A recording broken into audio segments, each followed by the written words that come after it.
I'm back with another project video, and the project video is a thermal acoustic refrigeration module that I kind of had an idea to create thanks to the YouTuber Nighthawk and Light.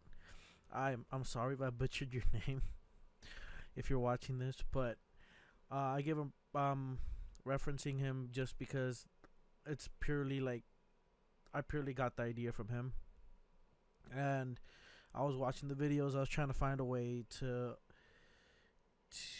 cool down the stuff inside like the mechanical backpack, and that's the only way I could do it. Well, it's, I wouldn't say airtight, but like waterproof if I can get it to that point. And I actually was able to recreate what he did using 3D printed parts and some cheap parts too that I found online. um I thought I was gonna have more trouble with it than I originally did, but I didn't. So this module is just for testing purposes, or at least just for testing. um it was just to figure out if I can do it, and I was able to do it purely with PLA and TPU was just the cooling part of it. You can see more visual stuff on his YouTube channel or in his video, but for now I'm just showing that the testing things that I got while I was doing it, pretty much the test temperatures and everything that I was able to get um, when I actually got it to work. I didn't really have it working as I wasn't able to reach his same temperatures, but I at least was able to see some cooling effect done by it. Um, I was I was able to get my hands on a on a temperature gun thingy, and I was able to get accurate temperature readings just from close to the edge. The further away I got from it, though, of course the temperature dropped a bit, but it was just a bit. Um, in his video, I noticed that he would put like he had the idea of putting one filter on the bottom and another filter on the top, so he can actually like get more cooling effect. But I noticed that when I removed the bottom one, I got even better, I guess, like airflow. So I got an idea of how to um, tackle that in the next one or in the next version of it. So with the first filter, I tried to design it in a way where it was just hexagon shapes, so it could have like the most contact with the air. But I noticed that that was like the lowest one. I know that it was 33 Celsius, just like the room temperature, at least for my room, and then it went down to like 30, 32 point something when I did it that way, and it was having both. But when I tried to design another one, which like just had like stacks, kind of like a regular heatsink, it went down to 31, 31 or 30. Yeah, it was 31 to 30 because it kept fluctuating back and forth.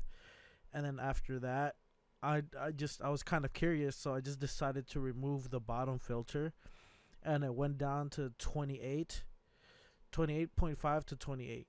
So I was really happy with those results because I noticed that that's like around the temperature where a machine idles at, and that's the main reason why I wanted to create the module, just because I can have that I can cool it down in an enclosed area just using sound, and that's the main goal, just to see if I can do it.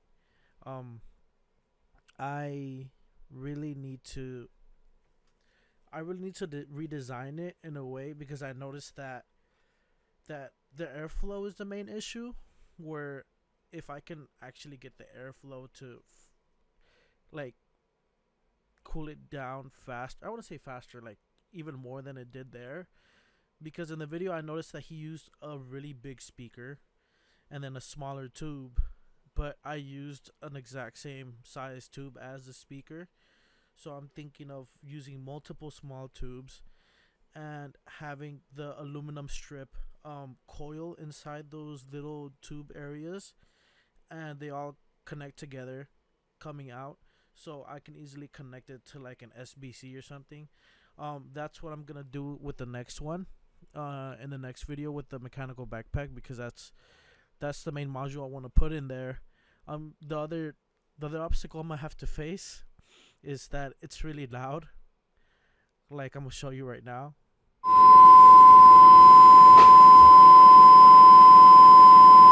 Yeah, I don't think I can carry that around with my back, like in my backpack.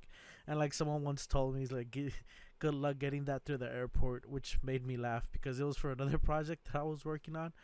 But I'm just happy I got it to work. I was really excited that I got it to work, and I thought I was gonna have to deal with a lot more, but I really didn't. So with that being said, if you want to try this yourself, I do have the files in my Patreon. I did put it up there for sale, or if you're a certain subscriber. And the reason being is because I really need funding for most of my projects. I mean, it's really fun working on them, but the thing is that I feel like I'll be able to work on them more, or even more complicated ones, if I didn't have the funds for them. With this one, it wasn't really that expensive, but it was just like I said, it was like really exciting that it actually worked. I actually was able to create it and make it work, and that way I'm able to add it into the mechanical backpack and even make another version of it. So I find these fun, and that's where I'm gonna be posting my projects from now on. And I'm gonna be probably just putting the link in the videos, at least in the description and in the videos, just so you can go to the shop. You can buy them separately, or just like get a certain tier and get like all of them from that tier and below. And yeah, like, share, and subscribe, and thanks for watching.